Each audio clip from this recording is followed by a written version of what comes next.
it's weird because it automatically takes you live. Okay. Good evening, ladies and gentlemen. Welcome to another edition of Fake Accents Unite. I know I said earlier on the channel that it may not happen, but we managed to cobble together, shall we say, a panel of guests, and there's plenty to talk about. And I felt really bad, obviously, because last week I left you a bit in the lurch.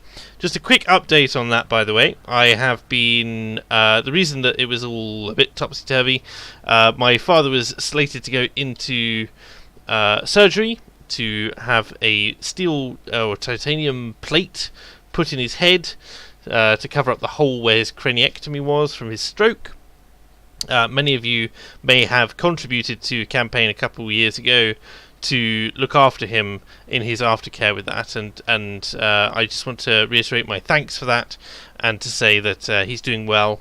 And this surgery was cancelled, and there were all sorts of things going on. So unfortunately, couldn't bring you a show last week, but we'll continue this week. We have guests. Unfortunately, the Britisher can't join us this evening. He apparently has things going on, but I thought couldn't deny you a show 2 weeks in a row. That would be just too cruel. Nope.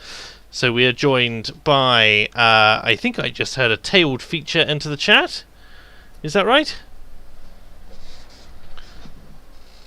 Tailed? Are you there? He's there. He has a little icon. I don't know if he can hear us. He's calling Scotland. But as you can also hear, we've got a couple of other guests. So we've also got Joz the Great and Powerful. Welcome, sir. Evening. How are we doing? And Poe the Person. Welcome. Hello. Good to be back. It's been a while. I hope to fill in from the... I remember I was coming on Fake Accents Unite so reliably a few months ago that I was making jokes about replacing the Britisher.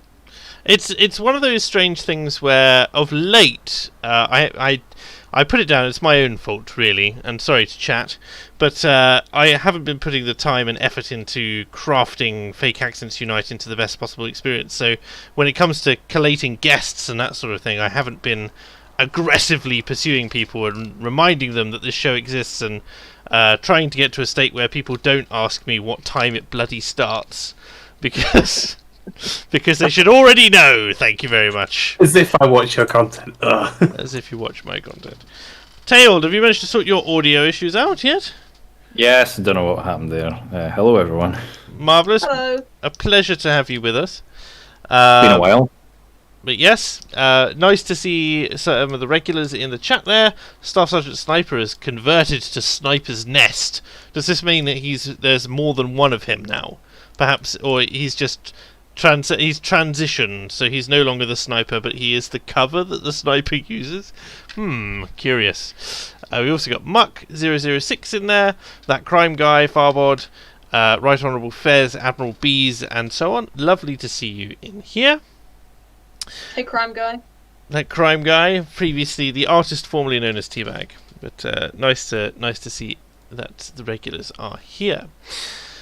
Okay, so how are we all feeling? It's at the end of lockdown. I think, is it today? It's specifically today is the end of lockdown. Apart from for you, Tailed, as far as I'm concerned, your lockdown will be never ending as Nicola Sturgeon performs the ritual to slowly descend Scotland through the 9 rings of hell. How are you feeling about that? Well, I mean, yeah, the 9 rings of hell bit is absolutely true. But no, lockdown's lifted for us as well. It's actually Northern Ireland that are slow on the uptake this time. And it hasn't made a damn bit of difference to me anyway, so I don't really care. But you are so extroverted, Tailed. You know, you're always out and about, active in the community and that sort of thing. I would have thought that... Yeah, by myself. Yes. So...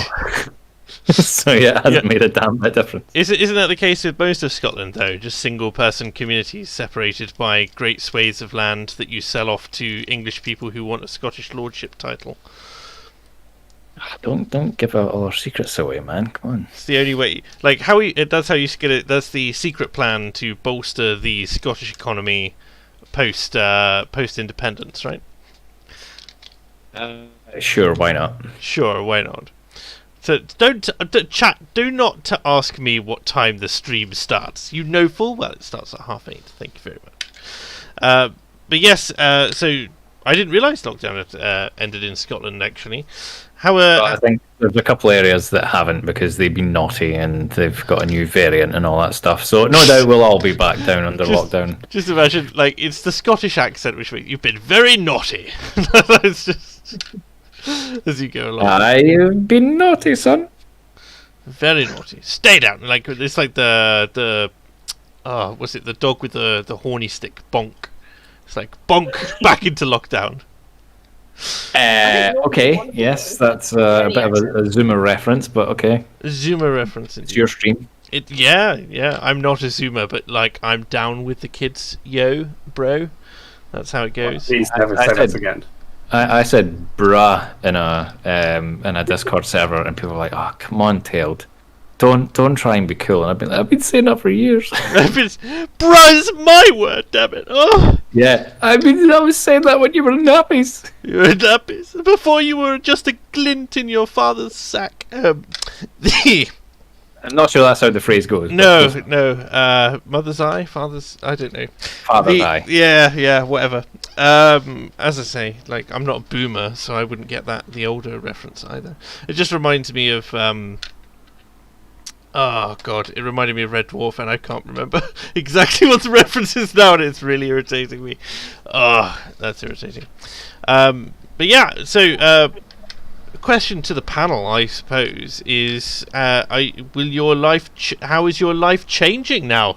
Are you grateful to our benevolent overlords in Westminster? Are you looking forward to getting out and about again, that sort of thing? Well, it is actually my birthday on Wednesday, so I'm hoping I can have some sort of celebration this year. Birthday docs. Happy birthday. There you go. Exactly.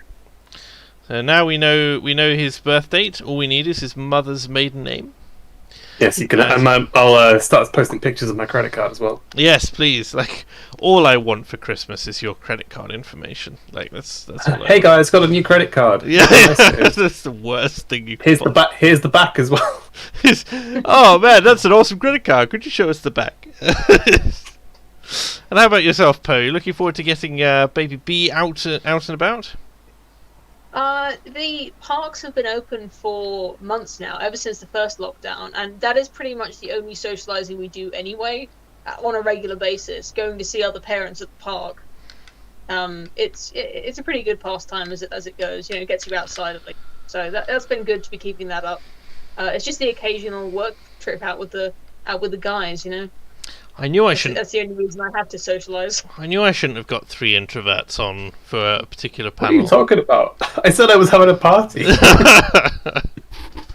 what does that I'm just going actually to comment entail? on the fact the stream feels very young without the pressure here. Like without the active occasion, and you know, anyone I consider old, this feels like a millennial stream. It's the stream of youthful exuberance, and tailed, of course. I was going to say, am I not considerably older than all of you? You are not considerably old or considerably older than You're all of single us. and childless, so you're effectively a baby.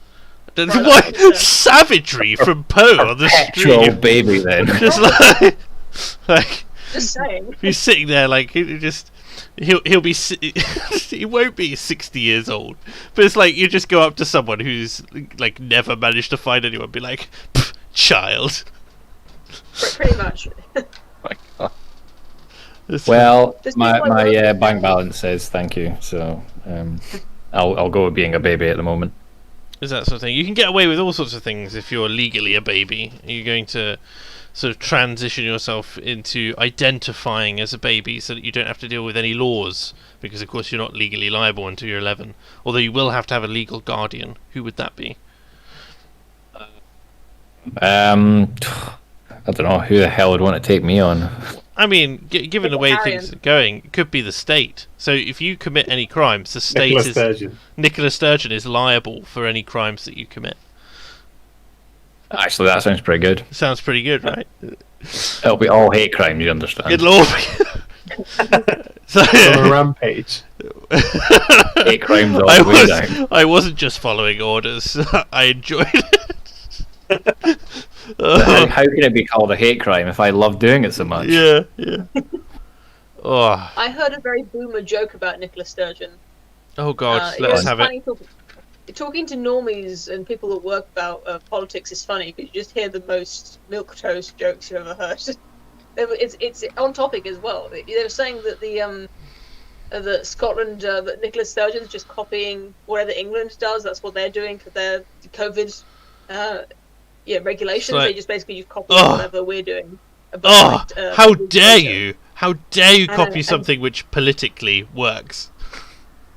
And they said when England put Tenerife on the travel restrictions list, Nicola Sturgeon announced that 11erife is going to be on the restrictions list as well. Oh no! To be fair, usually it's us that create some batshit law up here, and then Westminster goes, "Oh, that's quite a good idea, actually." The Welsh seem to be quite good at that as well. They Yeah.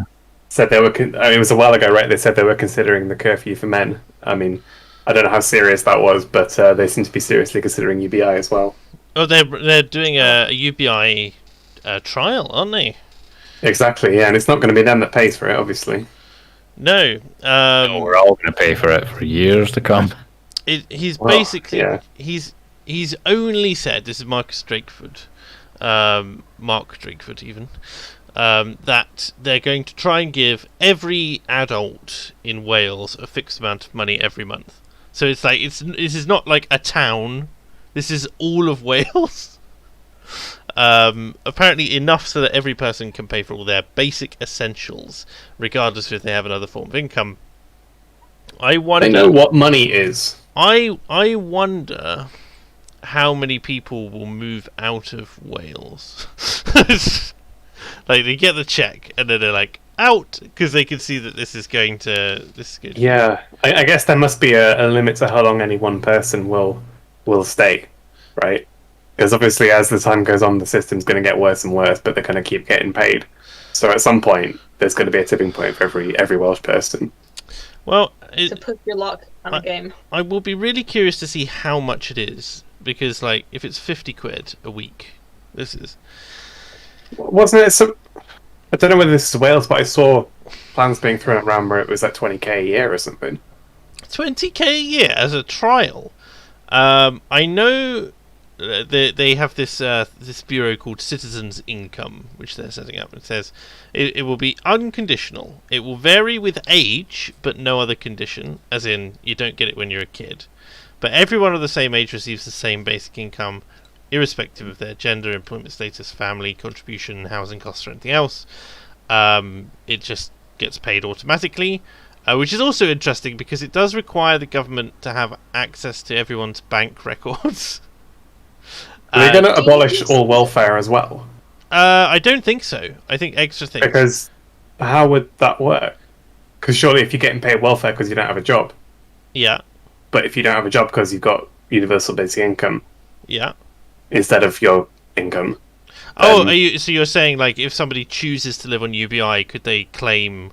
Well, surely that's the point of UBI, is that you could theoretically live on it. Yeah, Otherwise... well, it should cover all your basics. So in this case, I'm assuming that they mean rent, food, and water, right? Like that's the point, right? That's the criticism, right? Is that as soon as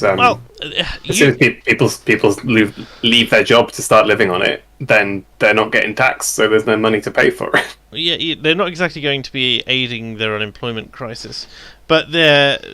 No. It's basically. Let me break it down first, and then we'll go into the criticisms, I suppose. So it's paid weekly or monthly, automatically.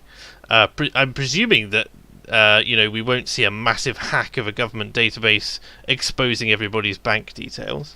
It's going to be non-withdrawable, which means that it's not means tested. So if your earnings or wealth increases, your basic income doesn't change.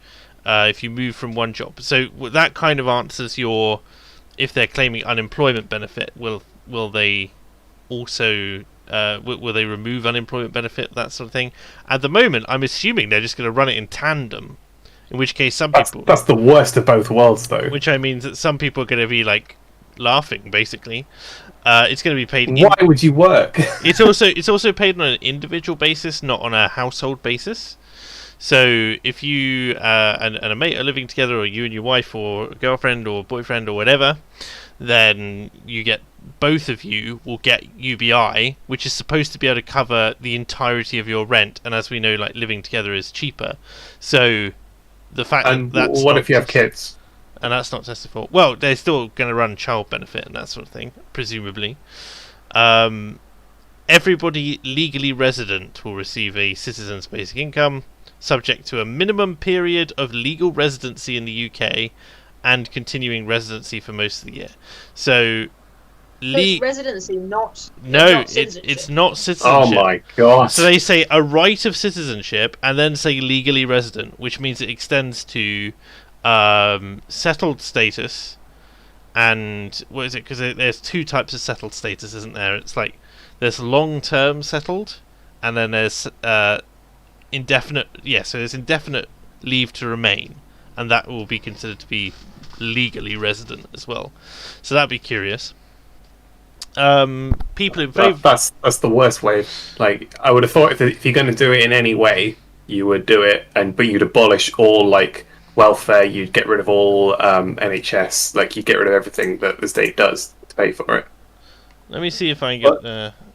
Is it not that instead of getting rid of benefits entirely, because I suppose some people, they do have extra needs and everything. I'm not saying I agree with that they should be just given money and everything, but obviously if not everybody would be able to live on UBI on its own. Well, Because if you're sort of disabled or whatever, there must be other sort of benefits that you are then entitled to. Well, I'm not talking about disabled. I'm talking about just unemployment benefits.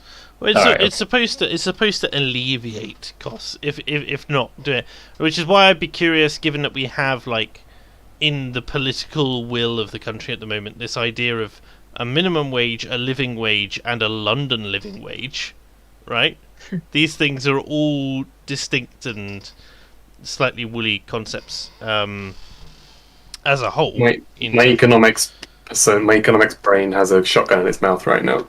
Yeah, so I'm looking at it and I'm going, first off, like, just negative income tax just seems so much more efficient, and why wouldn't you do it that way, given that everyone already, like, it piggybacks on the existing tax infrastructure, so it's not that expensive to implement and doesn't cost you as much as UBI and doesn't provide the same negative incentive. So the curiosity for me is like, how much will it be? Because, like, if it ends up being the equivalent, it's quite expensive. What's the population of Wales? Wales population, A few million. Yeah. The Welsh population is let's be generous, 3.2 million. So that's 3.2 million people, which means that it's costing, at minimum, like, even if it was only £10 a week, you're talking about sort of billions and billions of pounds a year. I'm assuming that it's a redistribution method, right? So it's not even redistribution among Welsh people, because the rest of the UK is going to fucking pay for it. Yeah, and I'm like, but also, what's going to happen to the tax rate? Because all of our costs. I don't like. How does Mark Drakeford go to the Treasury or whatever, Bank of England or whatever, and say, I'm demanding this money, and they're like, yeah, right. Like, what? All the trials in Finland and small-scale pilots. Okay, it's not all. Show people don't stop working, it actually frees them up. It really varies. And it's nowhere near as clear-cut as this. The problem with a small-scale pilot is, does it scale up? So they're going to be running the first large... Yes, is this the first nationwide one, if you're going to call Wales a nation?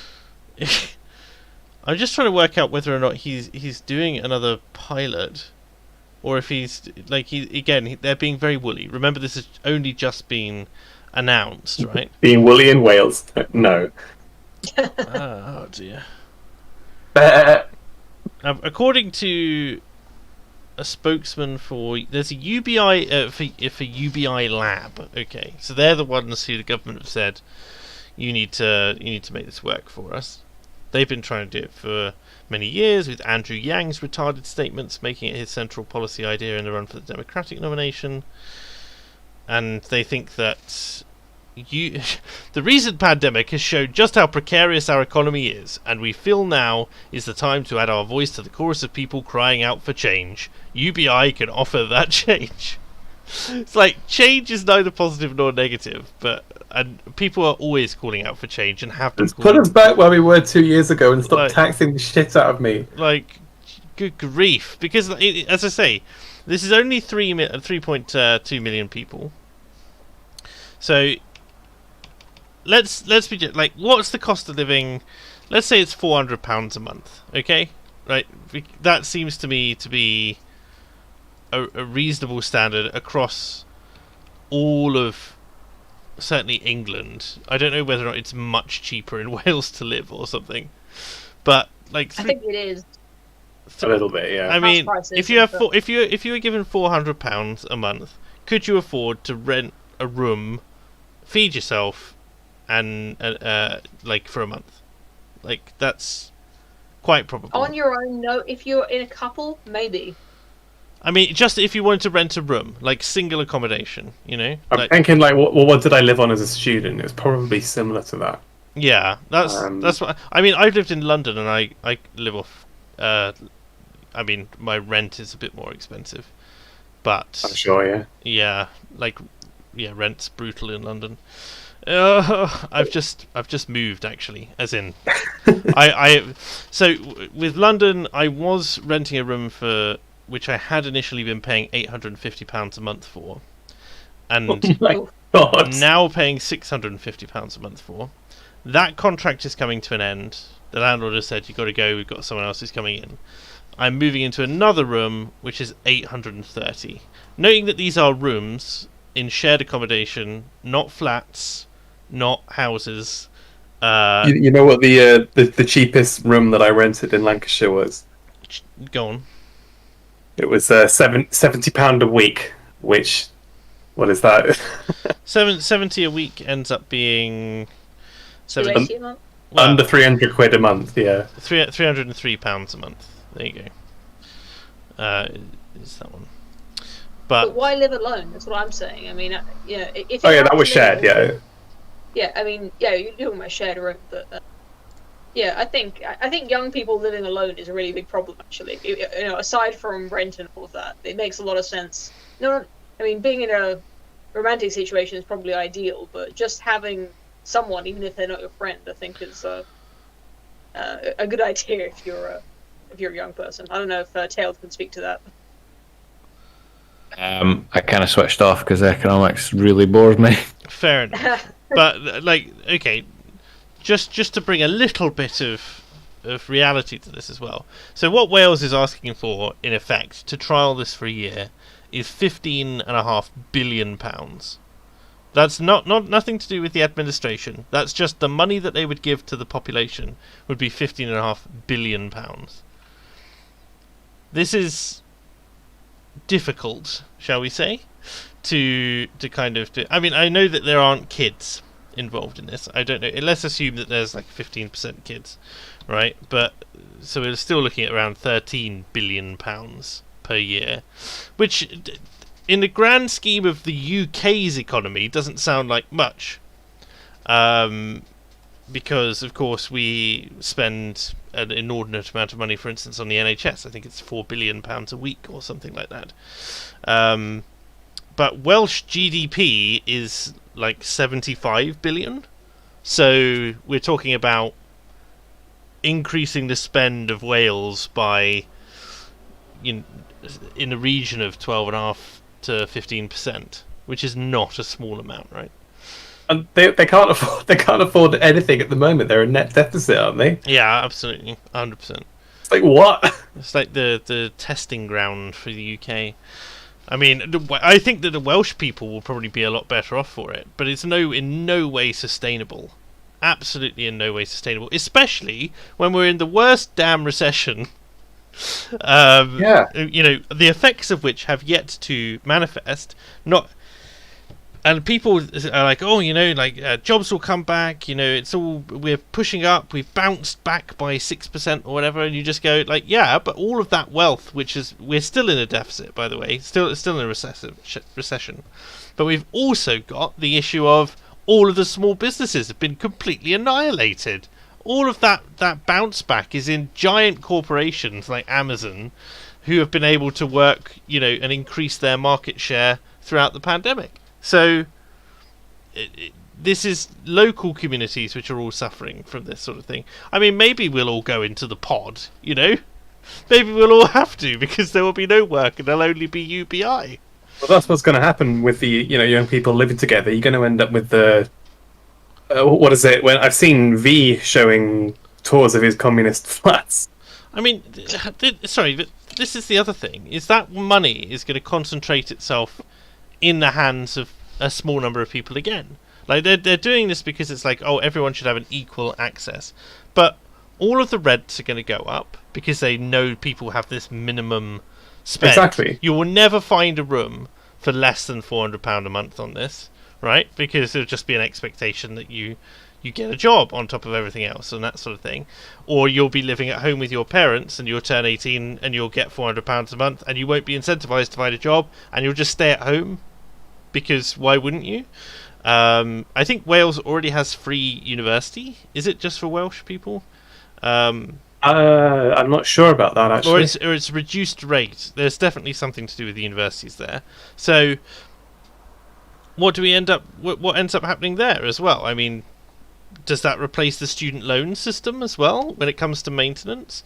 It's just cycling money through the fucking government hands. It seems insane because, again, people are smart and they see what's in front of them, and that money is just going to concentrate itself. Again, particularly in landlords, it's going to make renting much more expensive, and then if renting is much more expensive, and people won't want to let go of their property either. It's going to drive house prices up, which is again not something we really want to see, given that we're expecting a crash at any point, and it's just going to create a little bubble and burst it.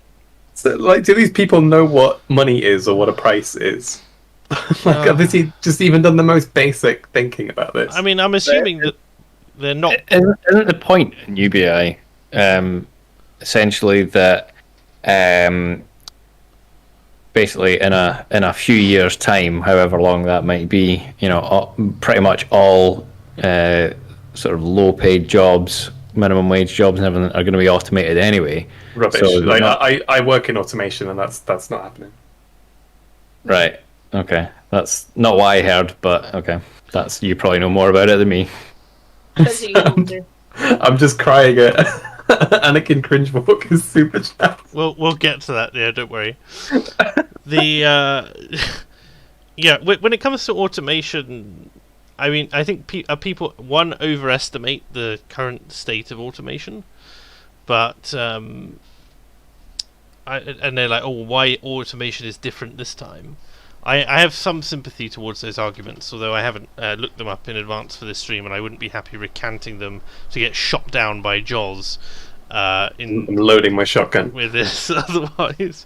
But yeah, okay. Let's answer some super chats. I see there's some questions in there, so let's do that whilst we can. In fact, let me get up the actual list of them, because otherwise I won't be able to see them at all. Let's just get this here. I was going to ask the panel what they would do if they had pretend that UBI was enough to pay for your, for your expenses. Do we seriously think, just us on the panel, would we be engaged in some kind of artistic or useful endeavor? Would we still go to work, or do you think you would just sort of stay at home and play video games? Oh, I'd be investing all I could into like crypto and stocks and stuff. I'd 100%. I'd still work, but for me it would be. It would feel futile. Like, I'd be putting the money away and be looking at what to invest it in, whether or not that's a personal investment, sort of car and travel and that sort of thing, or an equipment for the show. If I get 400 quid, I'm like, right, well, there's a new microphone, there's a new setup, and some new software as well.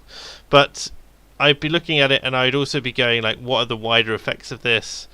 If my rent is going to go up and that sort of thing, I need to start putting money aside. Like, to me, it would be more of a worry. And I'd be concerned about the way they'd fund it. If they're taxing people more, then I'd be worried about capital flight, and if they were printing money, then I'd be looking at basically buying into other currencies that would be more stable to avoid the hyperinflation issue. Yes, I mean it's. Fuck, I forgot what I was going to say there. I'll probably just end up, working in my garden. If I was just getting paid to sit at home, I would just do stuff in my garden instead. I was going to say something similar where, I don't know about my husband, but I'd probably just take the opportunity to, do, parenting stuff all day. Where, there is something I could be doing that I would be enjoying probably more than going to work. And although I love my job, yeah, I think I probably, if I'm being honest, I don't think I could keep up my job for very long knowing that, I've got a cute kid at home and I'm getting paid anyway. Assuming that there's not huge inflation and, I think the risk of that is very real. But I just thought it'd be a fun little exercise to play. What if you won the lottery, that kind of game? But it's not nearly as extravagant. If your taxes are going up, then that's even less of an incentive to work, right? I mean, it depends where the taxes are concentrated. I think if it's all VAT or something, then yeah. Well, they would either VAT it, in which case the cost of goods has gone up anyway by the proportionate amount that your UBI is coming in. Okay, because the point of UBI is that it kind of circulates through, and then people spend it rather than saving it. Yeah. So if you're going to add VAT to it, that disincentivizes what it's supposed to incentivize. Yeah. Or but I expect they just take the Labour position and add 5% to the top tax rate or something. If it went that high, I don't know. I just don't know how they're going to fight. Like, we're already at the point where we're borrowing a stupid amount of money. We worked, or rather, the Conservatives cut a lot of corners in a lot of places in order to try and force austerity through, which failed miserably. But it did cause the deficit to basically disappear. And then they were like, instead of, we can now start paying off our debt and maybe run a surplus. It just became, we can spend again now. Oh, that's great, isn't it? So that's bad. Money printer go brr, I suppose. Right, I've got these super chats there. Mighty Balzac asked a question of the panel, but I presume Tailed is more in a position to answer. He says, "Is Scotland doomed?"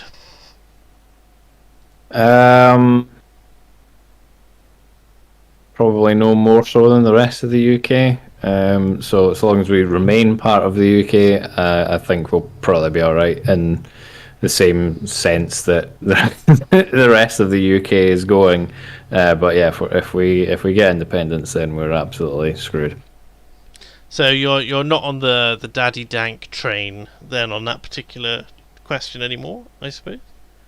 No, I think Dank and I sort of agree that the idea and principle is fine, but under the SNP, they're going to screw up the country so much that, yeah, if there is unless the SNP sort of die off or don't screw things up even further over the next 10 years or something like that, I'm probably just going to vote no if we get another referendum. Because, yeah, let's be honest, if we did get independence, the SNP will have messed up things so much, and they'd probably be the only party still around to all intents and purposes. All the people that say, "Oh no, we'll just we'll keep voting for them until we get independence, and then we'll we'll vote for someone else." What's your alternative? Yeah. Well, exactly. Yeah. It's like, Labour? No. The Tories? No chance. I mean, that's not going to happen. The Scottish Tories, because they'd have to have the Scottish equivalency parties, which have no experience, because obviously all the UK parties will have fobbed off. Yeah, because the Tories would be a unionist party at that point, and what's the point of a unionist party without a union? Exactly. Because they're technically the Conservatives and Unionists are actually a separate party, I think, or is it Labour I'm thinking of? Anyway, I don't think we're any more doomed than the rest of the UK until we get independence, and then we will be properly doomed. Do you think you're going to get it then? Probably not. at least not soon anyway. So my idea is that actually the Westminster essentially put everything in place for a yes vote, so that we don't have the same kind of shit show that we had with Brexit. So that would mean that the SNP would have to agree to whatever terms.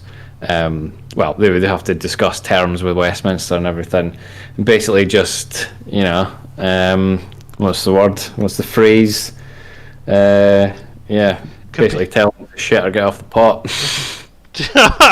To capitulate. The SNP was using it as a carrot to continue dangling. I don't think they're really all that interested in having another referendum anytime soon. They just like the grievance and everything because it gets them votes. And that's kind of the situation that we find ourselves in, if you ask me. Fair enough. Well, there you go, Mighty Ballsack. You have an answer to your question there. The English loyalist says, "Not so obvious. You will never get my money." Wait. Thank you, English loyalist. I will take those funds and place them in the coffers. The English loyalist also says, "Won't UBI cause a movement of migration to Wales? I was hoping the world will look at what is happening here in the US and see how close we are to ruin." I was thinking that too, actually. Yeah. Just people living in England, if you're homeless or jobless, like, why not just move to Wales? Imagine all the people on the border who are going, it's not that much if I move to the next town over, right? Literally, just deport all the homeless people to Wales. Just deport, yeah, exactly. Or just this massive influx from Brighton all the way up. I'm imagining like a giant dumper truck full of hobos, and they just go on the border and dump them out over the line. Because that's the issue. So they're going to have to put restrictions on this bloody pilot study, which mean that you had to have been resident at the time at which the pilot study was started, because it's such an all or nothing measure, right? You're absolutely right. I would expect a large number of people to move to Wales, but just thinking, like, if that means that. I don't know what the numbers are for how long you have to be there for, but say it's a couple of years and you've only just moved to Wales when it starts, then when all the prices start going up and you're not getting paid the 400 quid, then you're screwed. Yeah, absolutely. It's going to disincentivize anyone to move there because it's suddenly become quite an expensive place to live, not because there's any real infrastructure, but just because because everyone sat there receiving money from the state, or their own money cycled back. Receiving a massive. Of course, looking at what happened here in the US, I assume they're talking about stimulus checks, right? So there we go. Yeah, the famous Eccles has said in chat, £179.60 a week is the current basic pension. 50 million adults in the UK, just a smidgen under £500 billion in costs.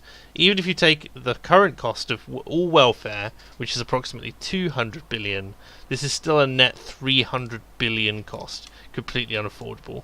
Yeah, couldn't agree more. I assume that what they would do is make it less the younger you are, because they are talking about how there might be age-based differences. I thought that was just, if you're a child you don't receive it, if you're 18 you get some, but I assume it's going to be based on like the minimum wage and that sort of thing. So or maybe it will get less as you get older, I don't know, because they'll assume that you go into the pension stage, at which point you won't be receiving UBI or as much UBI anymore. So it'll all be like little top-ups. So the amount that you receive per month doesn't change, but the what it's classified under does, maybe. So if you get less money as you get older, there's just no incentive to progress in your career. Well, no. If you get less money from the government as you progress older, but then you'll have to work harder. But it's at a time when you should be working like. Starting to wind things down, or maybe it's just that when you reach the pension age, your UBI halves, so that you can. But then you get the pension. Yeah, and so you're effectively receiving the same money.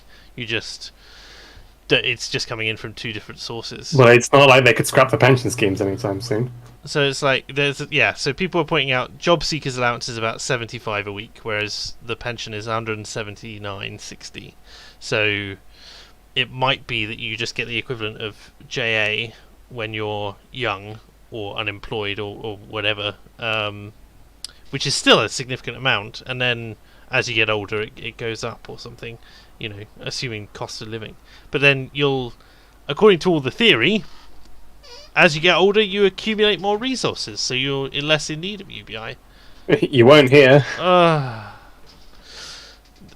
Anyway, Like people who are older don't just magically get money; like they have earned it throughout their life. I mean, even if they implement this, like, what stops the screeching of, I don't know, like the youth who are going like, why do they get more money than us?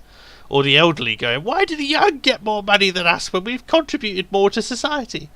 Like there's no... That's the thing, is that if you ever look at the BBC homepage, there's always one story a week or a few a week where there's a complaint about some benefit scheme or another, about how there was one the other day about how housing doesn't always come with furniture, so people are getting these council houses or whatever and they're in furniture poverty, unfurnished, and all that sort of thing. Yeah.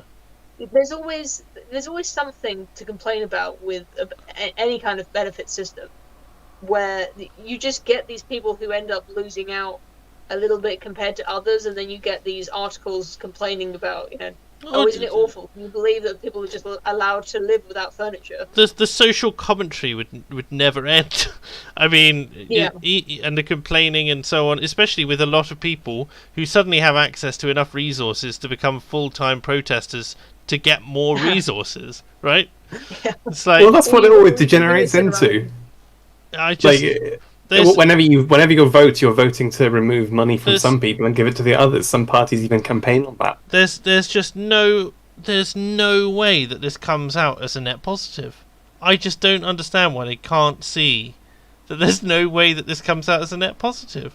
These people are literally just stupid. If they run the study, they run the pilot for let's say 6 months. Not only does that cost an inordinate amount of money, but it's just people won't change their habits because it's short term. So this is the other thing. They're saying, all the other short-term pilot studies, the people just kept on working. Yeah, they know it's a study. They know it's going away. They're not going to quit their jobs, but they're just going to go, thank you very much, pocket the extra money, and do what they want with it, and then carry on working, because it's not there's no stability in it.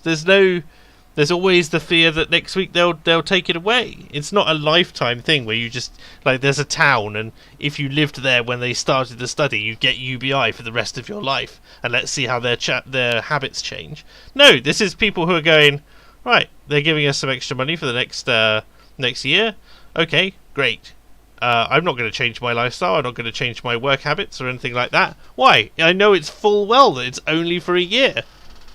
Yeah, absolutely.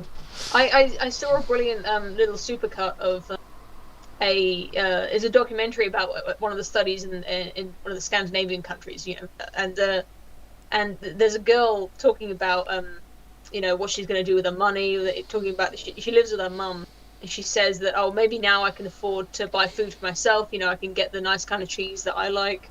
And then there's a hard cut to the end of the documentary where she's talking about, at the end of the study, she's not going to get the UBI anymore. And she says, I don't know what I'm going to do without this money. Yeah, people... Basically, like, the stark difference between... Because, maybe I can buy some nice cheese. Like, I don't know what I'm going to do. Yeah, like, she never considered that it might end, and therefore she needed to plan for that. I think she moved out of her mum's place, that's the thing, so she became independent. What's the word? Independent. Yeah. So she got that independence, and obviously she enjoyed that, but then, she's cut off that time. Yeah, she hasn't capitalised on that to then situate herself well, so that she doesn't need to rely on the government payments. Okay, yeah. So she was fucked before getting the payments and fucked afterwards. So nothing's changed there.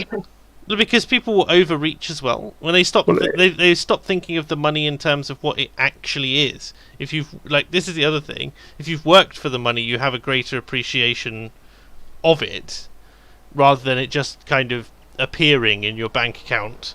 I mean, this is also why a lot of students just never learn to budget, because they get their maintenance loan and then they're like, at the end of uni, oh, I haven't saved anything over the last 3 years. What am I going to do? Like, when they could have, if they'd scrupled and saved a little bit, managed to put 3 or 4 grand possibly away over the course of 3 years, and I therefore, don't know a single student who saved. who did that? Well, Whether at university. I know 2, but that's it. Like the rest of them, no, not as Me, far as I'm I aware. saved. You did. Yep, and then I went to New Zealand for a month on my savings. Oh, nice. Nice. I didn't know you'd been. Yeah, I did too, but my parents were also giving me money at the time, so it's kind of hard to know whether I would have been able to Oh. save if they weren't doing that. Oh, how the other half Well, they weren't live? supposed to. Yeah, the funny thing about unemployment is that you have so much spare time that what I've observed with my unemployed friends is that they end up going to the pub more than I do because I'm at work all the time, right? And I can't stay out late at the pub and go to work the next day. But these guys stay out like every night until past midnight. Well, I don't. Not going to excess, but they're just socializing more because they haven't got any other way to like meet people. I mean, as someone who, like, over the course of the last year, say, I had a lot of free time. Whereas the previous years, I'd go to university functions, I was going to events, conferences, that sort of thing. I was taking salsa classes, I was going to the gym, all these sorts of things. And salsa classes, by the way, a great way to pick up women. Depending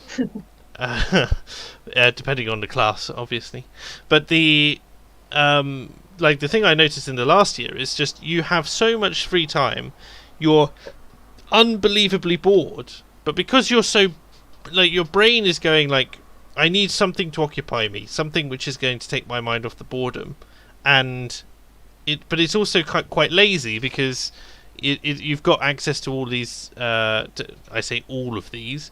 You've got access to some resources from the maintenance loan and that sort of thing, and people just spend it wastefully. I know a lot of people who got sort of a lot more alcoholic, or just ordered takeaway every single day, stopped cooking. Whereas when they were working last year, when they had less free time, they would come in, they'd have done the shopping on the way home from work or university, and then they would cook something, and then they would have that, and then they would go and then do their leisure, relaxed time, whatever, in the evening. But they've somehow, even though they've got more time to do that sort of thing, because it's there's no clear distinction between the end of work and then the beginning of needing to eat, and then the end of eating, and then moving on to leisure time. All time becomes leisure time, and nothing gets done. People are so unbelievably lazy, and There's they're a also kind of inertia to it. yeah. You're not doing anything. It's hard to start doing stuff. If it was limbo, they get up really late as well, and then they're frustrated at the fact that they haven't got enough work done in the day because they're always trying to play catch up. And again, you're right. It's like a kind of limbo where they're sitting there and just going, I'm bored, and I'm watching stuff like a lot of them have been.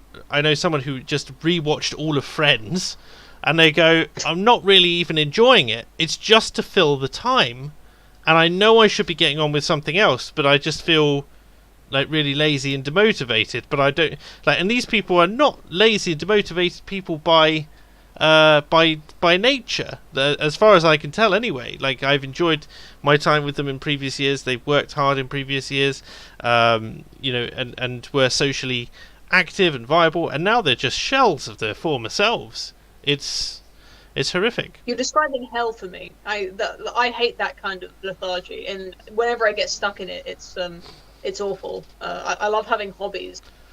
How do they afford these takeaways and pub visits if they're unemployed? They're not paying travel. They're just paying rent and food. They've got their maintenance loan, which is usually a little bit above what they need to live. And takeaways are cheap, depending on where. I'm in London, and takeaways are expensive. But you'd be surprised how many people are just willing to spend £20 a night on takeaway. Like, they will. I'll tell you what happens. What often happens with students. I don't know about your friends, but what often happens is at the start of the quarter or the start of the month, whenever they get their payment, it's this huge windfall in their account. and it's just a question of budgeting, where they feel like they have more than they do, and then they get to the end of the month and they've got some kind of payment coming up, and then they'll just call their parents, and their parents put some more money in their account. Many such cases. Many Yes, such definitely. cases. It does vary. Yeah, I mean, I know a lot of people who are on lower social economic status, I suppose, who just don't get that. Like, their parents would like to support them but can't for whatever reason. But it's still just a particular state of mind that people get into when they have too much free time. I mean, it's something which we used to say about even the gangs and stuff like that when kind of gangland culture was a lot more prevalent in the UK, for instance. And this feels like a weird tangent, I know, but it's the idea of, like, why gangs exist. Bored young men. So you need to find ways to alleviate that boredom, and Why does 4chan exist? Boy, young man. and paying everyone to stay at home and peruse 4chan and create monstrosities like that. There is no way. Society is not developing from this. Again, I cannot see a positive. There are the people who are at the very, very bottom of society, who this may help to, put meals on the table and that sort of thing. But again, it depends on how much the money is and how long that bubble will last, because the cost of goods is going to go up, and so is the cost of rent. And so the rents which were unaffordable to these people before UBI came in will be just as unaffordable after the pilot study, or if it continues, they'll just continue. It'll be just as unaffordable going forward, and then I expect Wales would introduce rent controls, and all sorts of other trouble comes up then. Then there's the but they'll be able to afford basic goods, but then how is UBI being paid for? Is it VAT, which we know disproportionately affects the poorest in society, or is it going to be this tax rate, which leads to capital flight, which means that they can't afford UBI, so it becomes even worse? It's nuts. The whole thing is just absolutely nuts. Completely illiterate. Okay, I'm sick to death of talking about this. Shall we move on? Yes, Please. Yeah, I think so. it's weird how. Sorry, I was going to say it's weird how many intellectuals are impressed by the idea of UBI. It makes me, there's part of me that makes you wonder if there is something to it. People like Andrew Yang, who are not stupid. No, I don't know why. I don't know why they find it so glamorous. I think it becomes one part of it is a savior complex, and the second part of it is that any kind of, I suppose, higher education literacy is no substitute. Like, it's not economic literacy. Let me just put it that way. It's also like, I could spend more time writing or doing art or stuff. It's not like somebody who can only just work in a builder's yard or a minimum wage job doesn't think like that. It's to me, it's a mixture of saviors complex and economic illiteracy. Their sphere of what's the word, competence, it just does not extend there, and they haven't done the reading and they haven't done the work, and they just don't understand. And a lot of people, especially if they've been to university and they have an ego about it, have absolutely no business being in academia either, and just are not that intelligent. Like, they might have the ability to talk a little bit, they might have the ability to write a little bit or to speak a little bit, but these people are not intelligent people. I was in a private job interview for an NHS position for a clinical psychology kind of entry pathway. So the idea is you do 6 months of work part-time for this particular NHS trust, and you are compensated, I think it's £6,500 or something, and you get that, and I suppose it's alright. It's not quite enough to live on in London, but it's only part-time, so good money for that. If you can work another job on the side, then all the better. And the number of people who were coming in with master's degrees and so on and so forth, and they just were completely incapable of both taking on information from the the people presenting this scheme, they were asking all the same questions, and these questions were not complicated.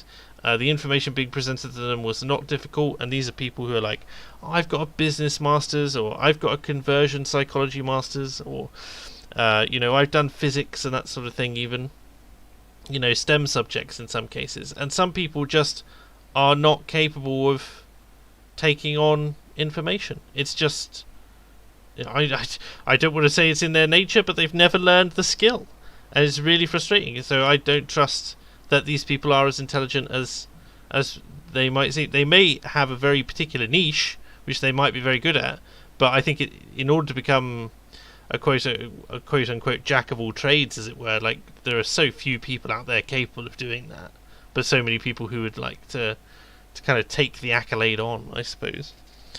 Anyway, Jedi Knight Anakin Cringewalker says, Ayo Lamau, money chwilige, printer lucher, go brr. Thank you, Jedi Knight Anakin Cringewalker. Well read. My Welsh is flawless. Ian Inkster says, did Tails notice the abolish Holyrood policy was number 1 on the ballot paper, founded by a mate of mine? Would he shill for it next time round? Would I shill for the party next time round? For the abolish Holyrood party? Well, I've followed them for quite some time, but I don't shill for any party. And yes, I did notice they were at the top, because they start with A. That's a good policy. What a great idea. Yeah, I think there's an abolish the Welsh Assembly one. There is. I think that's actually more popular. Well, yeah, I mean, abolished Holyrood Party's only been around for a little while. Yeah. I don't understand why that's not the Conservative position, to be honest. I mean, the Conservatives built Holyrood, effectively, so it's what it is today. Why would they do that? It's one of their greatest, quote, achievements. I assume Jedi Knight Anakin Cringewalker says Groid was indeed a product of boredom. What's Groid, Joz? Oh god. So I can explain this. Anakin Cringewalker has been spending a little time on 4chan.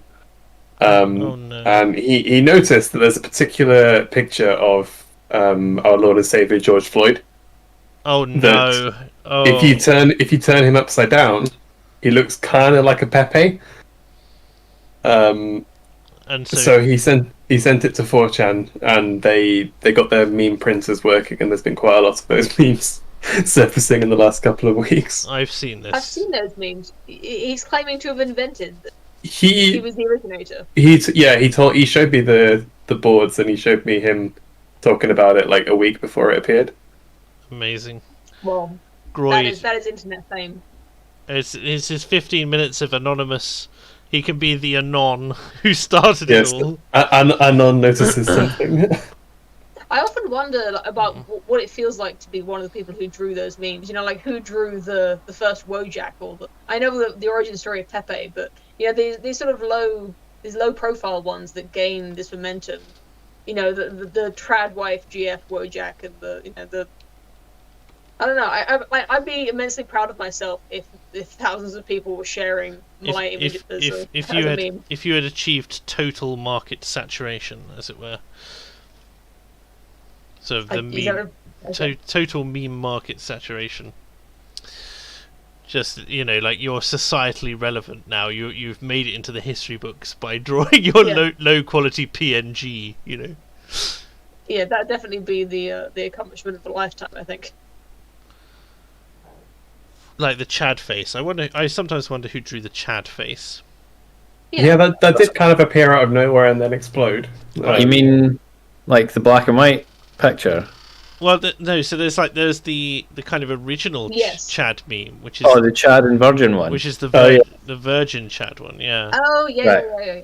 And then there's obviously, I thought you meant the and then there's the high quality kind of blonde bearded Chad.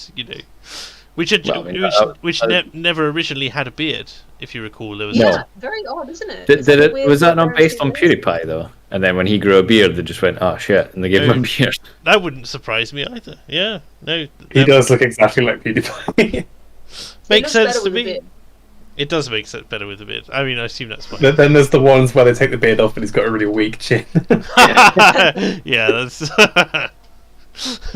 hiding the weak chinnedness. But that's also weirdly enough, I had to write a critique of a paper on facial hair dimorphism, which was like, what, do men prefer beards for themselves, and do they prefer beards in other men?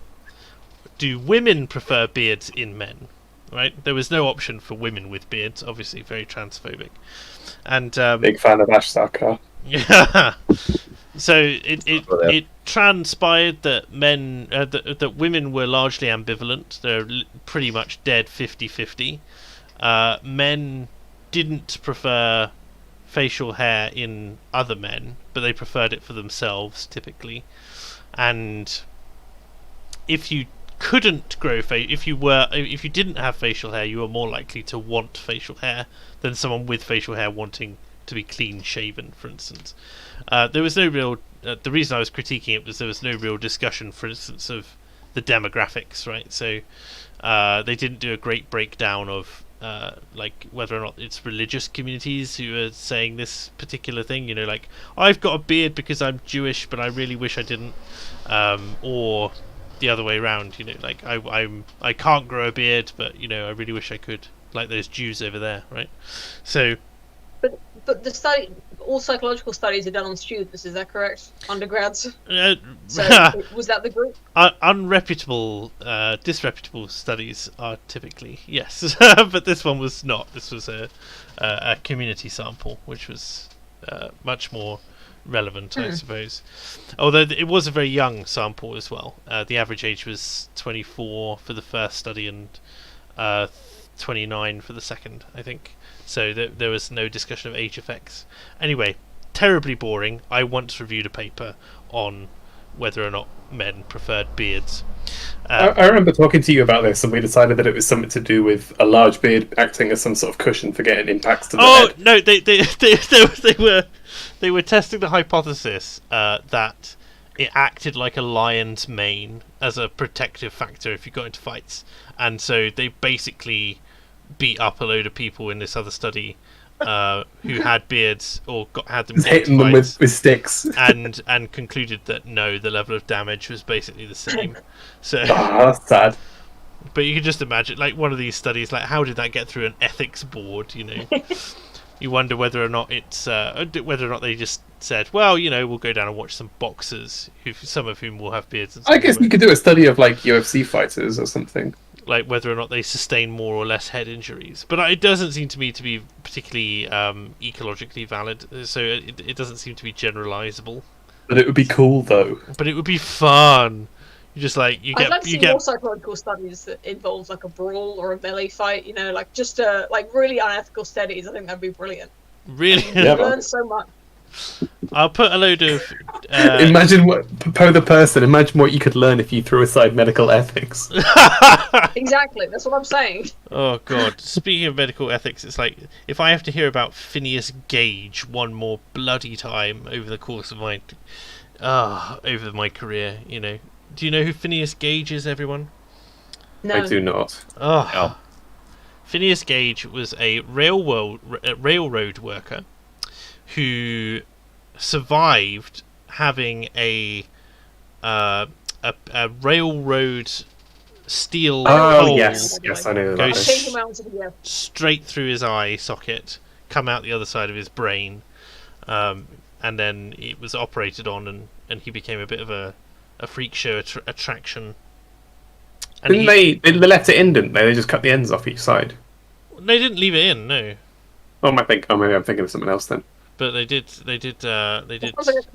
remove it. They were surprised that he lived, but it basically you would. It basically completely ruined. First off, he had a massive personality shift, but of course, because part of his frontal lobe was relatively undamaged, but like the centers associated with various bits of emotion and emotional regulation were damaged or gone. Right, so he used to be very aggressive, used to be quite he just basically stopped giving a shit about society. He became very Diogenes, but without the intelligence. So he would just like publicly urinate and stuff like that. It's weird. It's a strange story, you know. Like he'd tell women what he thought of them, and yeah. So he died very young in the end, but yeah, he was also quite. He didn't have gigantism. He was quite a large man in terms of build rather than fatness. So, but he was. See if I can get a picture of him up. Actually, nah, I can't be bothered. Okay, so yeah, but anyway, it's a case study which is brought up all the time, along with Little Albert. You know Little Albert?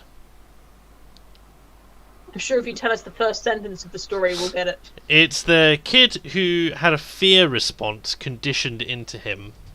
It's unclear whether or not he actually existed. However,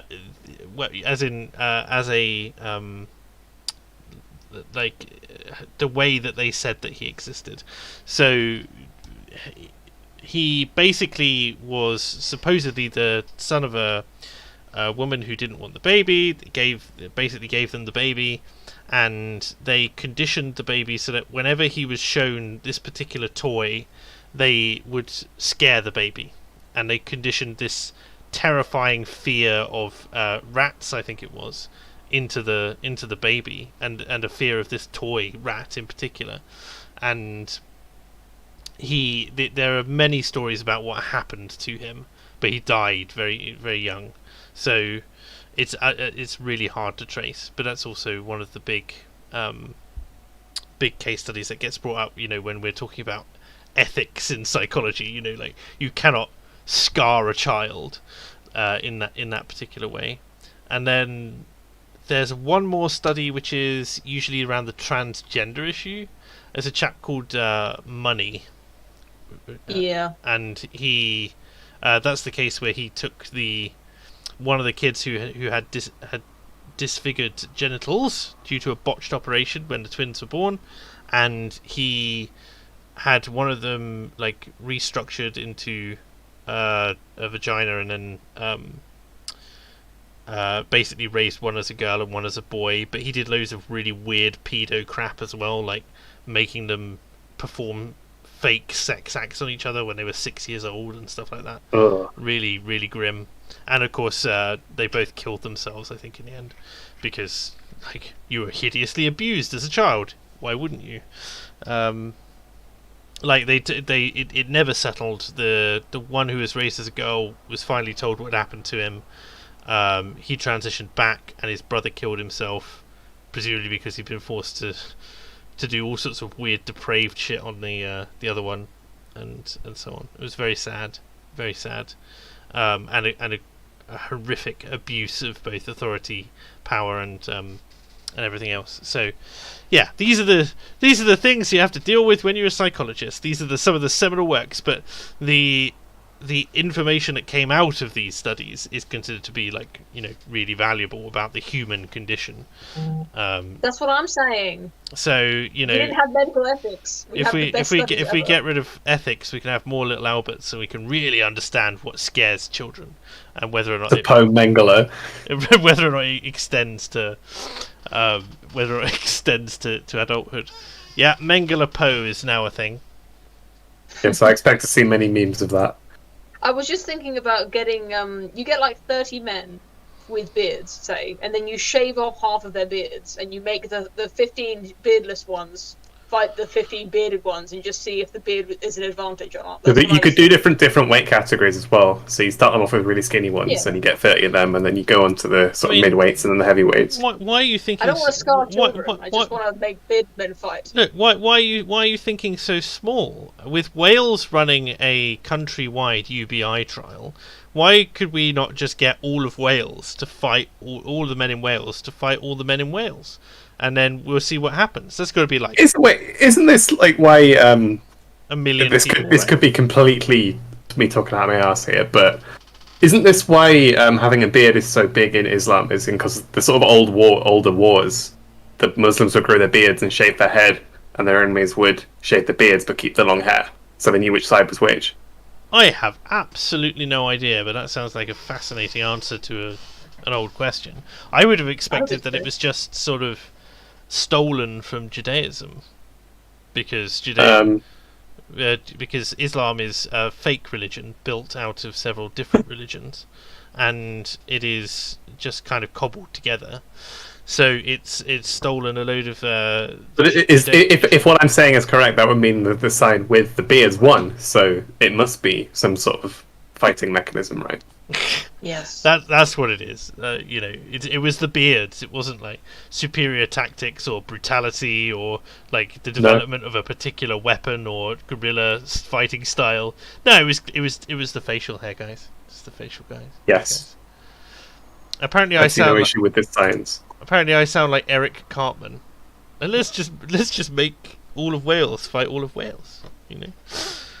The giant battle royale, but in Wales. Apparently, the Jews shaved their beard, but the Muslims kept it. Okay. Yeah. Well, I didn't realize. That's what I'm saying. I didn't think the Jews would have shaved their beards, but maybe I'm wrong. There we go. We'll see. A lot of Sharia was stolen from Jewish law. Yeah, as I say, like it's a very cobbled together religion, and I truly believe that one of the reasons that Muhammad wanted to hunt down and exterminate the Jews was so people never discovered that he'd stolen so much of their doctrine. So yeah, there's that. Where's this thing? Okay, so let's kind of bring things back around to the present day.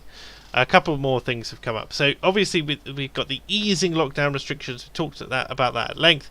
But the left and a lot of people are saying, well, I'm not even though I'm fully vaccinated, I'm not going to quit wearing my mask. I'm still going to wear it outdoors. I'm still going to wear it because I don't want to be conflated with a Republican in America. Or like I'm still so scared of actually catching diseases that it's just easier, like any disease now, like whether it's COVID or a cold or the flu or whatever it is, I'm just going to wear a mask whenever I'm outside. Yeah, you know what it is? It's virtue signaling has become such an overused term now, but it's an absolute undeniable signal of your willingness to conform to the rules, that you would not only wear the mask yourself, but demand that other people who are vaccinated must wear them, just to show that they're not one of those naughty, unvaccinated, mask eschewers.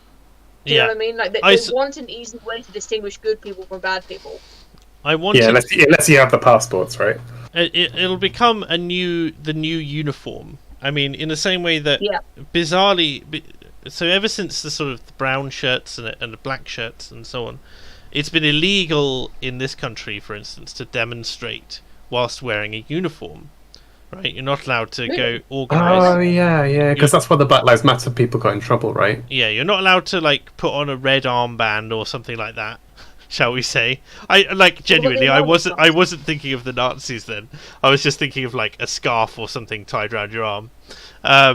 You're not allowed to put on any kind of unified, universal signifier that you are part of this group. It's also one of the reasons why people get pissed that Antifa get away with it so much, because they say wear black, right? And that's just the kind of, they can say, well, it's not a uniform. We all just like wearing black, like it's not the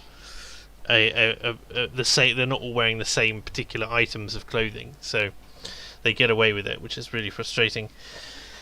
But masks, I think, are becoming a kind of a uniform, a social a social signifier in the same vein as a uniform.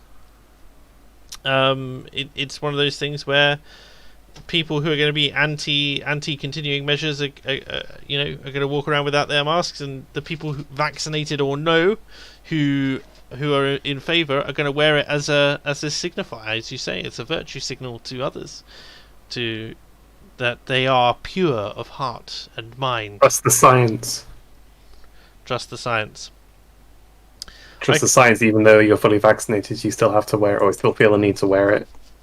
I think, it's like trust the science. Well, I'm sorry, but the science, say 30 years ago, was saying that 60%, like this is a big statistic which was quoted. 60% of homosexuals who engage with therapy eventually become heterosexual. Right? So either it's trust the science, or like science is malleable and changes and all sorts. What actually ends up being science is not settled, and what the idea of settled science is a misnomer. Is very, very frustrating. All you have is the current dominant paradigm, right? So but you're not. They're not sort of saying, "Oh, and this will always be true," are they? Are they not sort of saying, "Well, it's the best that we know at the moment," which is what science is? that's what science is, but masks are not the best that we know at the moment. Yeah, the vaccine, right? I haven't been paying attention to anything related to COVID in probably about a year now. I just don't care. Well, so for instance, the thing I bring up, for instance, Tailed, is the practice of wearing a face covering outdoors, right? So we know that the primary method of transmission is these droplets, and that you wearing a mask prevents you transmitting these droplets as far, and also that the primary vector of transmission is the eyes, right? So you literally walk into a haze of these things effectively, and your body absorbs it that way. You can also breathe them in, of course, and but when you're outside, these are dispersed so much that the actual odds of you catching it are exponentially, and I'm talking exponentially here, exponentially less than if you're in a crowded indoor space, which is where the mask might afford you some protection. So the idea of wearing a mask outdoors at all is just utter insanity, and it can only be for either a virtue signal or just a critical misunderstanding of what the mask is doing, how it's working, and what the science is. And this is coming from people who claim that they are keeping themselves up to date with all of the science. So I didn't realise you were specifically talking about outdoors. Not that it makes a difference, because I've not been paying attention. This is an argument I had with my parents around Christmas, even, that they wanted to go to an outdoor church service and wear masks, and I was like, there is no way that I'm doing that. That's ridiculous.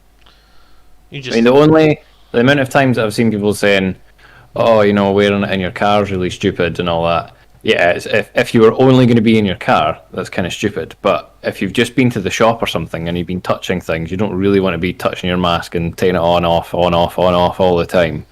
I could understand why people would keep them on instead of taking them on and off several times if they've not managed to wash their hands somewhere.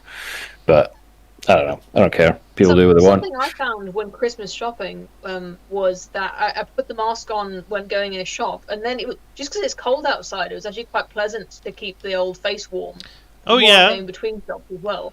Definitely. But I just want to take these people at their word a little bit here, guys. You've been very charitable, Tailed, and I think that you do have a point there. But what the people are saying who are doing this is not about virtue signalling liberal pandemic politics. This is about acknowledging that our actions influence one another. That's a virtue signal, you stupid people! And then there are the people who are saying this is specifically so I don't look like a Republican. So, they're not even pretending. It's irrelevant to the COVID-19 thing as much as it is, like, as they say, it's a social filter more than it is a viral filter. Get that? Nice allegory there. Very good. Okay. Yeah. Well, the other thing I would say was that are you seeing these people in real life or just on Twitter? Because as I said, I live in a village full of them. Well, this is Twitter. That's weird. It's articles in the Wall Street Journal, that sort of thing. It's people I know and I see on the street, and students definitely. Yeah. So. Do you talk to these people about their mask wearing habits all the time, every day? Not really, but you'd be surprised how often they bring it up. It's things like, are you, because people are talking quite a lot at the moment about, who's getting vaccinated and when are they going to get vaccinated and should they get vaccinated, and so like, you know, are you still going to wear your mask? He's like, yeah. Like, why? It's like, oh, you know, That's just not that has not been what I've seen at all. Right, there's been a few times I've went into like home base or something like that, forgotten to bring a mask, forgot that I even had to wear one, and just walked in. No one said anything. No one's even looked at me funny or anything like that. I'm not. And then everybody that I talk to in real life. These are people. Nobody mentioned the vaccine. Like I don't know. You just must live in like I don't know, or maybe it's me that lives in a strange place. I mean, I do live in London, so it's a bit different as well. And there are plenty of people. But it is also the case. Like I've been to the shops and so on without wearing a mask, and people don't look at me funny or try and approach me or anything. It's just what I've observed people saying, you know, in private groups and between themselves about people when they notice someone. They're not going to approach them. That would be terribly un-British. But what they are going to do is they're going to badmouth them behind their back and be like, oh, you know, like another dickhead over there who's not wearing their mask, you know, that sort of thing. Lots of tutting. Yeah, Exactly. lots of behind the scenes tutting. Yes, you wouldn't want to be caught tutting. So with the village around me, it's nothing to do with the science or the does it do anything. It's literally a what would the neighbours think. Yeah. Poe, you were saying I something? was just going to say, I got a takeaway recently, and I forgot to bring my mask with me. You know, just to go inside and pick it up, basically. And there's two girls behind the counter. They're both like 18 to 25. You know, they're young girls. They're wearing masks. And I forgot to wear mine. I didn't bring it up, but they asked me specifically to wear a mask. You know, have you got one? Can you put one on? Yeah. I said no. And you know, I think they could have given me a mask, but instead I just awkwardly covered my mouth with my shirt or something. I felt such a fool. But, yeah, these girls are not going to die of COVID if I did have some droplets on me that were going to go in their eyes or whatever. I know. I mean, I was there for 3 minutes. I've been approached by people who said, "Could you please wear a mask?" and I've said no. So there's I could have done that. There's that. Well, what are they going to do? Like, oh, I'm sorry, I'm exempt. You never need to define why you're exempt. You just Call the police. Dare you? I mean, I am exempt. A few times when I've had my daughter with me, I you know, she can't talk yet, so she can't dob me in. But I've said, she gets scared if I wear the mask. No. That's a good one, yeah. For some people, but yeah, it won't work for long because she'll notice Mummy's lying. Yeah, not great. Okay, so Poe, we were talking before the stream, I suppose, and a little bit in private, because the academic agent, long may he live rent free in our minds, released a video today, his final Ashes of Civilization video on Mary Whitehouse, and it's all been a question of it was basically around her push to censor a lot of things on television and on radio, and this was intercut with a video of some degenerate rap song of someone being unbelievably sexually explicit and basically pornography. It was horrific, and it kind of stimulated a broader conversation, I suppose, about there was the slippery slope fallacy and whether or not anyone would have wanted Mary Whitehouse to have control over what we see.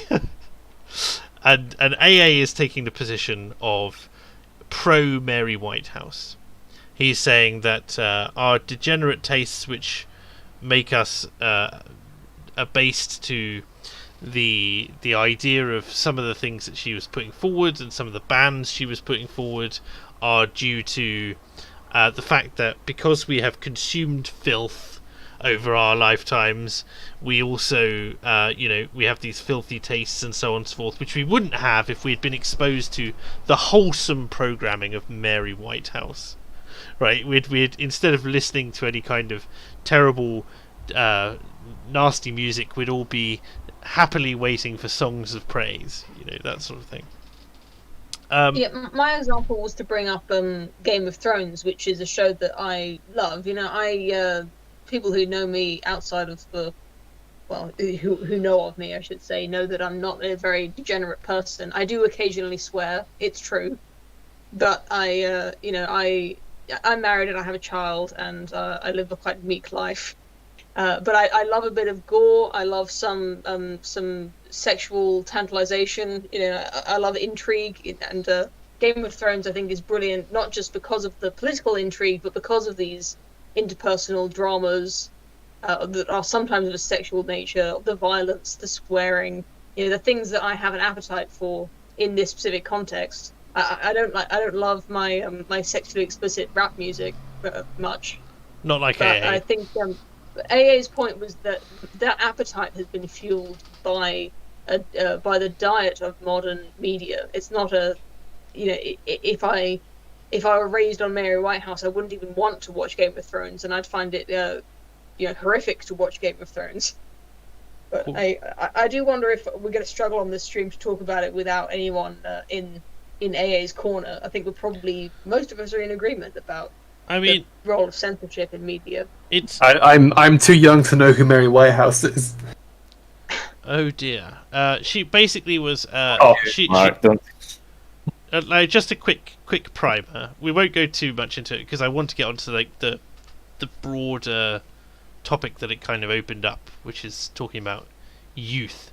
But she ran an organisation called the British Association of the British Watchers and Listeners Association or something like that, and it was basically something. It attacked the BBC and all of its programming. It had at one point. She claimed it was serving around 3 million Britons, and it saw its job as to to protect the minds of the young by censoring content that was actually going too far, and that most of the British public who didn't feel they had a voice,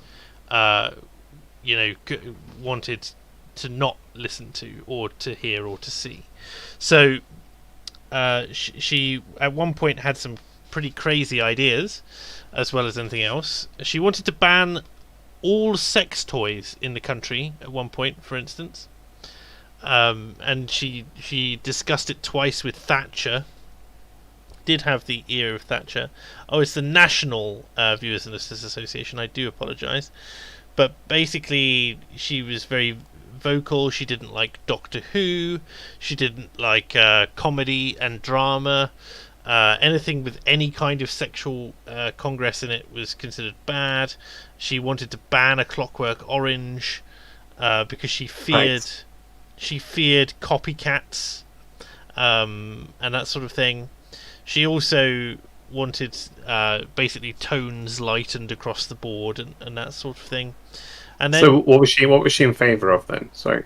So she was in favour of The praise. She basically wanted a very, very strong kind of Christian ethic, but also became concerned about the moral standards of the country, basically. So she enforced her own moral standard on the country.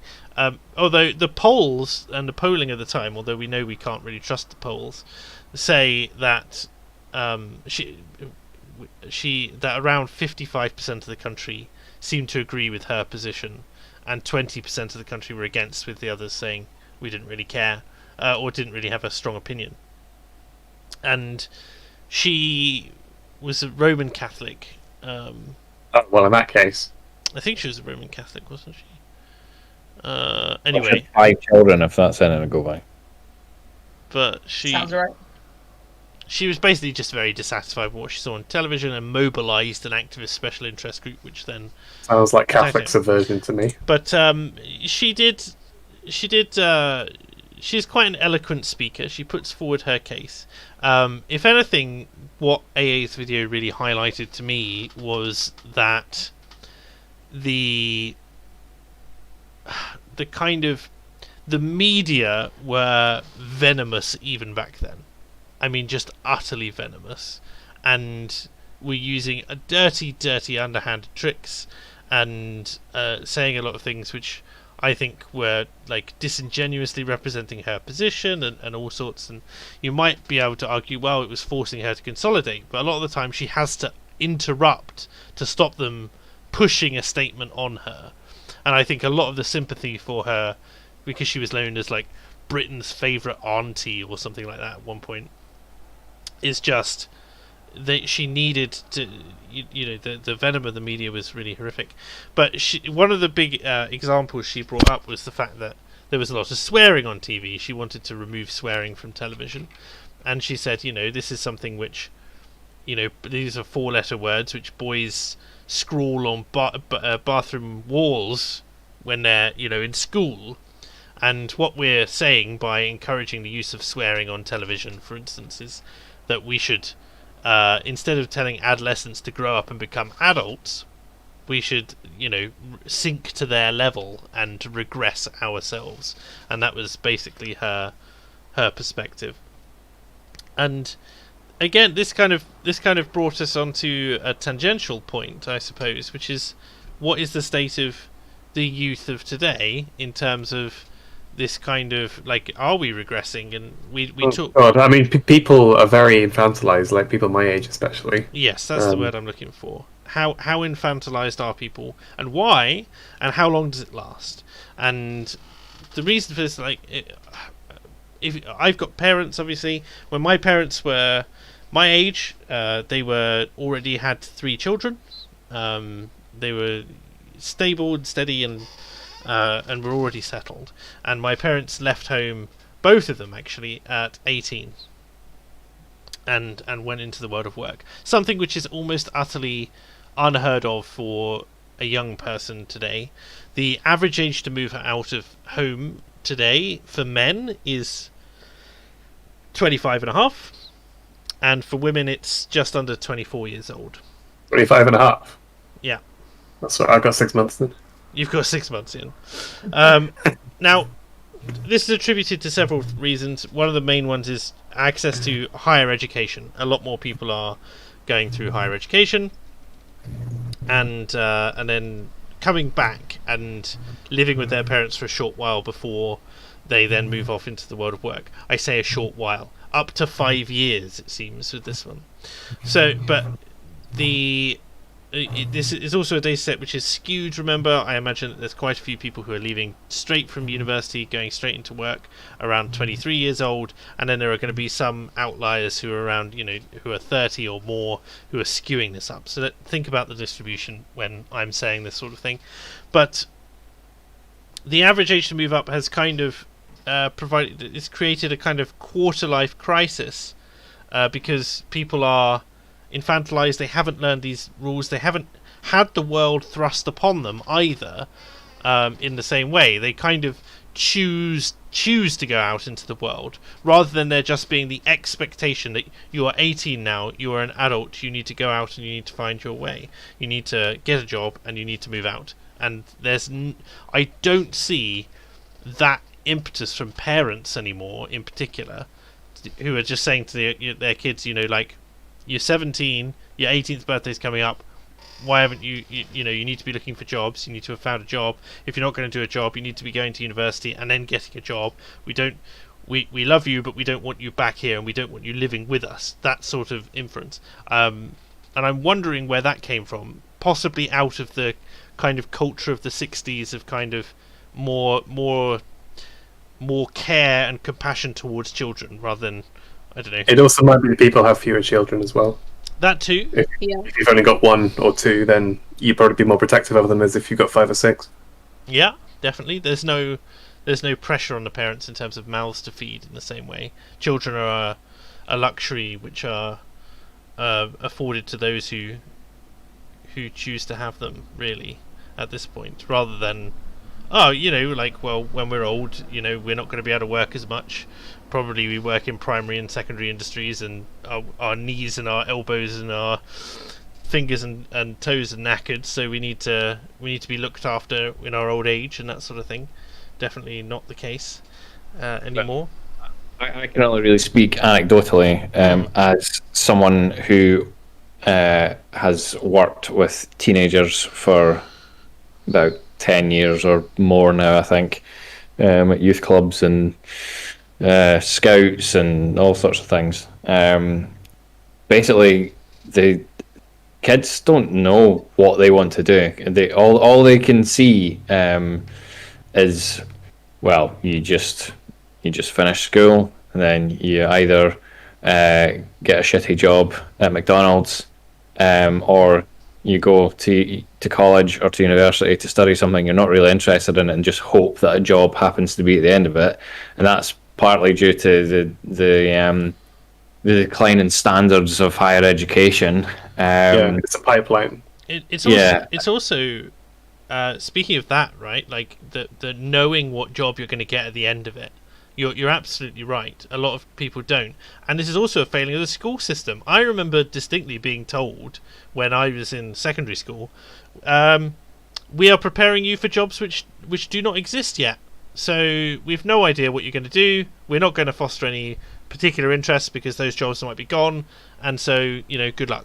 That was it. Like, we hope that you got some transferable skills. Like, well, there was none of that when I was at school. There was no. I didn't even know we had a careers officer. Apparently we did, but I never met them.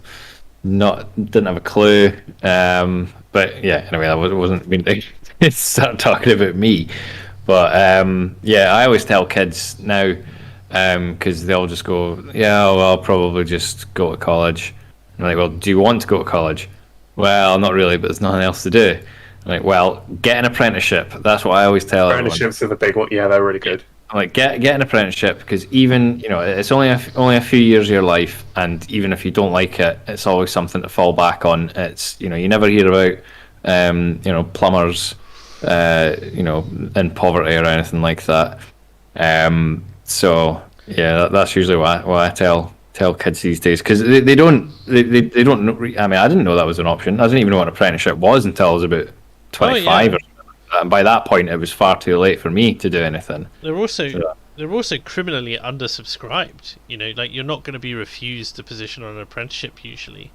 Part of that is because the companies that take on apprentices obviously pay them peanuts. Obviously, once you then have your apprenticeship and you're, whatever, a plumber or an electrician or whatever, especially if you're self-employed, you can basically charge what you like. And so, being peanuts as opposed to being 50 grand in debt. But and also you can start an apprenticeship at 16, so you don't even need to stay right till the end of secondary school. You can just leave at 16, and by the time you're 18 and you've done your apprenticeship, you're going to be making bank compared to all your friends. You have to now be in education or an apprenticeship, so it's illegal not to be. So they've got no other real excuse. Like, for instance, you'd be amazed at how many people just turn their noses up at things. So it's like the local council ran a scheme where they were like, oh, we'll do, or maybe it's a local company, we want like a computer science apprentice. And you'll get paid whatever it was, £3.50 an hour, and which is high for an apprentice wage. I think the lowest apprentice wage is like £2.10 an hour, and you'll do that for 2 years. And at the end, you'll have the equivalent of like a computer science profession. You'll know 2 programming languages, and I think it was SQL and Python, and you'll you'll be able to work for the company if you want to, or you could move on and that sort of thing. It's like, that's crazy. You won't be paying 9% extra on your earnings, and you get this sort of thing, this kind of education, and you get the industry experience, which is what all of the businesses that you're looking at after a university course say want. Like, this is one of the big... All of the apprentices at my workplace, they start at age 18. They're on, like, I don't know, 16, 17 grand a year while they do the apprenticeship, and then as soon as they finish, they've been looking around and they're like, well, I can get a job for 35 grand a year somewhere else. So... To be fair, right, 16 grand a year, I've never made that in a year. Not bad. So not bad. Well, this is down south in England, I guess. Well, no, it's more to do with me than anything else, to be honest. I'm Right. trying to be charitable here, Tail. I fear that like one of these days we're gonna have to do like a save the feature kind of stream where all the super chats and so on go to ensuring that you're not going to be homeless or something. Tailed. Bless. Oh no, I'll probably just move in with my parents again. That's probably what's going to happen to me. We don't want that to happen to you. Bless. We come full circle again. Come full Well, I circle. mean, I already rent from them, but so halfway there, they'll probably move in with me. That's probably what's more likely to happen. Ugh. Anyway, It's fine. I'll just go and sleep in the garage outside. SQL isn't a programming language. Yes, I was being. Yes, my bad. I know it's a database thing. Structured query language, come on. It's a what? Structured query language, that's what it stands for. Yeah, whatever. Ah. I don't know. I haven't learned it, have I? If I did that, then maybe I'd have. You know what? Maybe you should learn to code. Maybe if I'd taken a worthwhile degree, I'd have worked it out, and then I wouldn't have my head filled with useless, unethical psychology experiments and and some other stuff. Oh well. I was just going to say that with housing prices being what they are, Yeah. living with your parents could actually be quite a good fiscal decision. You know, if you are saving for a housing deposit, Yeah, that's it's pretty wise actually. I mean, I did that. Just speaking from my own experience, it does make sense if you are saving for a deposit. If you don't have a job, and if you're not, working your way up, then it becomes a sort of different thing. It's an argument which has been advanced, but it's not holding masses of water in terms of the literature.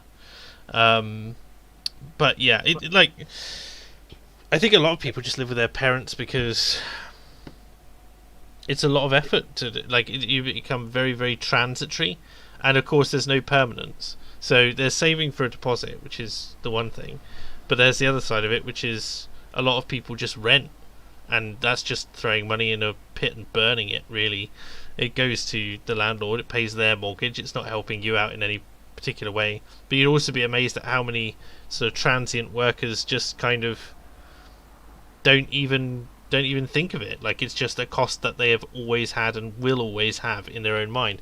I wonder how many of these people have come from families where their parents are still renting, for instance, and how common that is now, as the cost of actually buying a house is still too high. Anyway, I think I'm gonna bring us to a close with that, but thank you very, very much to everyone for turning up. Thank you to everyone in the chat. Thank you very much to my guests for sort of coming along and suffering through. It's been a while since I've had all of you on, and I hope that you all have a fantastic week. And we'll bring you another Fake Accents Unite next week. When I don't think not next week. I won't have moved by next week, but anyway, I'll keep you all updated. I'm also looking forward to getting a kind of a psychology kind of thing together with 3 other psychologists, including Dr. Diana Fleischman, Aidan Paladin, and Josh, actually, from the Lotus Eaters. So we'll see how that pans out, and I'll keep you updated. But yeah, thank you to everyone. Thank you, Tailed Feature. Thank you for having me. It's been a while, and let's hope it's not as long till the next time. Thank you to Poe the Person. Yeah, what he said. And thank you to Jaws. What they both said. Thank you for having me. I do just want to make sure I haven't missed anything. The Harry Channel sends in $10. Thank you very much. You're very generous. And says, "Be afraid, Mark. Otherwise, you may get the coof and your junk will stop working." Wasn't it the plot to a South Park episode with gluten or something like that? Gluten-free Ebola. Anyways, take care, everybody. Have a fantastic evening and a rest of the week. And goodbye.